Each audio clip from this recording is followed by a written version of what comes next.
All right, y'all. Y'all had questions. I'm going to try to answer them. That's kind of what we do on this show. But Q&A, show where I take your questions from YouTube, Twitter, answer them here in video format. If you want to make sure you can ask the questions on YouTube, make sure you're subscribed. Check that button. Make sure you're subscribed. Make sure you're notified so you can be a part of the people who ask the questions in the community tab. Also, if you're on Twitter and you would rather ask these questions when I put them up on Twitter, make sure you follow me at KWEN_C. Links in the description. Check me out there. But we got questions, and man, we got like multiple the same question to start off today. So I'm just going to address it here because this first question is from Tall, who says, do you think the Browns are done in free agency? I think they are. Given that free agency is pretty much over.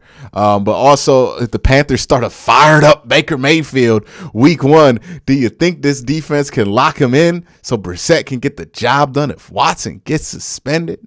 Fired up Baker Mayfield. And we got Ralph out here asking me, hey Q, love the content. Appreciate that. How big of a chip or will Baker have week 1, even though the defense is, do you think the defense will have an even bigger one? We are asking still about the chip, the metaphorical. I'm so tired of that chip on Baker Mayfield's shoulder. I can't wait for week 1 to be done so we don't ever got to talk about Baker Mayfield's shoulder, whatever chip is on it, and whatever damage that chip is doing to his shoulder. We don't got to talk about it no more after week 1. I am so ready for it. But yes, we're going to hear this from now until September. If Baker wins the starting job, especially in Carolina, we going to hear about this chip on his shoulder. In the broadcast, I promise you, you can drink to this and you'll be drunk by the first quarter. If you just drink every time they go, oh, chip, just say every time they say chip, you got to drink. You'll be drunk by the end of the first quarter. You might be dead by the second. So we are going to talk a lot about this chip. I don't think I have a choice in it. But yes, the chip on Baker Mayfield's shoulder. Now, this is no shade to Baker Mayfield, but this is going to be sounding like shade. But we have seen that chip on his shoulder has not really been a guarantee of anything. We have seen him play horrible with that chip on his shoulder. We have seen him play good with that chip on his shoulder. I don't really think it's indicative of what we're going to get. Now, as far as the defense go, would the defense be upset? Yes, I think people are underrating how much of a problem the defense had with the offensive performance last year. I mean, imagine if you're really good at your job, but nobody's talking about that because somebody else is horrible at theirs. They can't wait, right? So we'll see. We'll see. A lot of storylines that really aren't about football matchups in that matchup. So it's going to be interesting. All right, this next question is from Ashton, who says, with the AFC as a whole being so strong and Deshaun probably being out for an extended period of time, some reports say 4 to 6 weeks. Again, those reports aren't substantiated. There are no real time frames when it comes to the Deshaun Watson suspension until it's announced. I have to get that disclaimer out so nobody has any false ideals of what the suspension may or may not be. What are the odds that the Browns make it to the playoffs and if they could win the division if all goes to plan? So let's say, hypothetically, Deshaun is suspended 4 to 6 games. Can the Browns make the playoffs? Yes. No doubt they could make the playoffs. One of the things that we do at this point of the year that we always do without fail and always ends up being wrong is we overrate the schedule game so much. And what I mean by this is it's easy to the hardest the schedule is ever going to be is right now. When we're looking at the schedule right now, that's when the schedule is going to look the most difficult that it can possibly look, because we're assuming that every team that they're going to play is going to be, 1, playing their best football at that moment, and 2, be healthy. Things that we know don't happen in the NFL is that every team plays their best football at every week of the season. Some teams have bad weeks of the season where they're just playing awful. They don't have things together. Turmoil is going on in the locker room. Things like that affect them. Second thing is injuries happen for every team every year. So, yeah, the schedule looks tough right now. I would say this to that the schedule always looks tough right now. But give it time, and you'll see where the Browns 2020 schedule, which was weak when you look back at it, was looked at as so difficult that it was hard to imagine the Browns would go 500 in this point of the season. Almost every year that we've done this schedule stuff, right, since I've been doing it since 2018, Every year, people come out and go, oh, the schedule's so tough. But then the season happens and the schedule's not as tough because stuff happens during the season. So, keep that in mind whenever we're playing the schedule game, is that, 10 wins is still going to be like getting 10 wins. Stuff happens every year. Stuff happens to every team. Teams have ups and downs. It's never going to be as difficult as people think it's going to be at this point. Master D says, hey, do you think Myles Garrett will be healthy enough all year to break the sack record and even become Defensive Player of the Year? It is a credit to Myles Garrett that's like what the expectation is, right? Like, people aren't like, hey, can Myles have another 15 and a half sack a year? Can he continue to be dominant? No, we're like, man, when is he going to get healthy enough to break the sack record and become the best defensive player in football? And it's not unreasonable to think this of Myles Garrett. The bar is just really high for Myles Garrett. But yeah, he's in a good situation. If he's healthy enough all year, I think the secondary is good enough for him to get some extra sacks. We'll see. We'll see what kind of year Myles has. I still think they have an issue of making sure that he doesn't get gassed at the end of the year, but I think also Myles is going to address that with his conditioning, so we'll see. The next question comes from Brendan, my bad, not Brandon. I know people make that mistake all the time. Brendan, who says, regardless of Jacoby playing this year or not, do you think the Browns will keep him as Watson's backup, or do you think the organization will find or draft a backup for Watson in the future?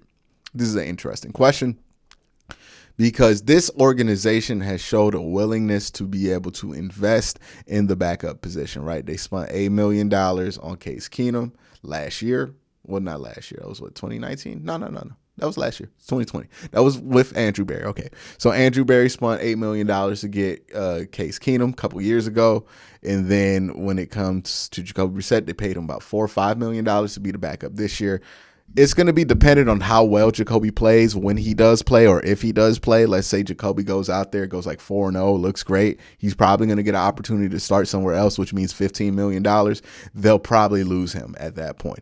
But if Jacoby plays well enough to get another backup deal, I think the Browns will have no problem sending him about $6 to $8 million to be the backup of Deshaun Watson long term, because it's been kind of one of those things that Andrew Berry has showed that he values is the backup quarterback position. I don't think he'll leave that up to a random rookie in the draft. I think he will pay a veteran to be the backup and go with like the young guy on the practice squad kind of thing. That seems to be his MO when it comes to that position. Next question comes from Adam, who says, what is the safety rotation? Who's playing high? Who's in the box? Who's the coverage safety?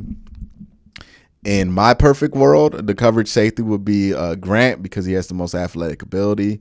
Then you will have John Johnson either in the box or rotating out. But if you have John Johnson on the field with Ronnie Harrison, Ronnie has to be in the box. If you don't have John Johnson out there with Ronnie Harrison, then you'll probably have You'll probably have Grant Delpit playing high, and then you will have John Johnson either playing low, or they'll both be splitting field in like a cover 2 or something like that.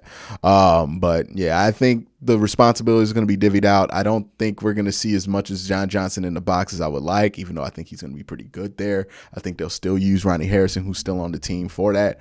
Also, I think, we might see some of the younger guys step up in that role as well, right? Richard LeCounte might be making an appearance here or there. The next question comes from Steve, who says, how much of an impact do you think Kareem Hunt being hurt last year had a effect on the season? Even if when he played, it seemed like he was on the pitch count, it wasn't like the guy he was in 2020. I don't know how much of an effect it truly had on the season, just because Dearness Johnson was really good last year, right? 5 yards per carry, 9th ranked running back when it came to PFF. So he was not, it's not like the running back quality dipped because Kareem Hunt wasn't able to be out there from a second running back standpoint. I think more or less the Nick Chubb being out a couple of games while Kareem Hunt was being hurt had more of an impact than anything, right? Like those combinations of things happening. But the Browns had like 3 good running backs. They always had at least 1 good running back in every game they played last year, if not 2. So I think it didn't have as big as an impact, but I think he could have a big impact this year, given the upgrade that they made at the quarterback position potentially whenever Watson is out there. Next question comes from Geek, who says, do you have any concerns for Joe Woods limiting Perrion Winfrey's role, sort of like he did with JOK last year, even if Perrion looks good?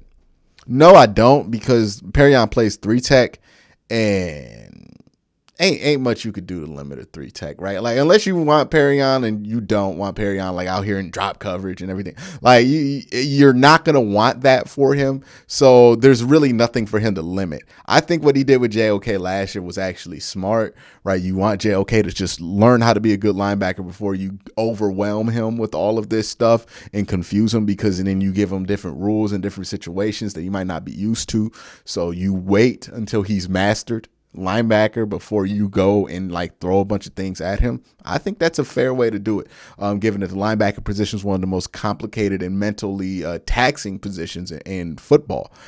Perrion plays 3-tech. It's not going to be the same thing. If he can get downfield, he'll get downfield, and that's going to be the role. They're not going to ask him to do much either way, other than try to get downfield. So Perrion's role is going to be get to the quarterback, get to the running back, get downfield, and however he does that, they will do for him. I don't think they need to get super complicated in how they achieve that. But that's it for this week's Q&A. You guys have a great day.